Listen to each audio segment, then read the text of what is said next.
जूनमध्ये स्थलांतरित पाहुणे म्हणून महाराष्ट्रात येणारा तिबोटी खंड्या पक्षी ऑगस्ट अखेरपर्यंत परतीच्या प्रवासाला सुरुवात करतो। डोंबिवलीजवळील शिळफाटा भागातील गणपती मंदिर खिंडीजवळ हा पक्षी अधिवास करतो। शनिवारी सकाळी पीपी चेंबर्स मॉल भागातील एका इमारतीच्या गच्चीवर तिबोटी खंड्याचा एक रंगीबेरंगी पक्षी दमून बसला होता। त्याला कावळ्यांनी घेरले होते।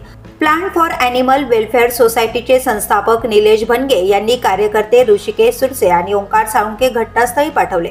पक्षी सुरक्षितपणे संस्थेच्या कार्यालयात आणण्यात आले आणि त्याची वैद्यकीय तपासणी करण्यात आली। तिबोटी खंड्या पक्षी समूहाने श्रीलंका, भूतान येथून जूनमध्ये महाराष्ट्रात प्रजननासाठी येतो।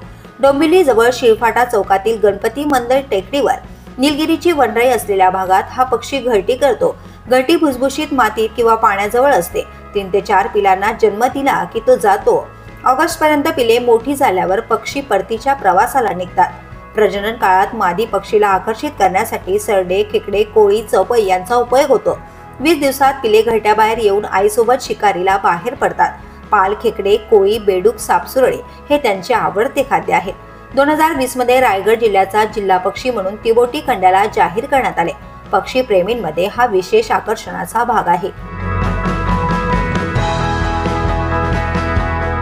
The police news bureau, Dombivli.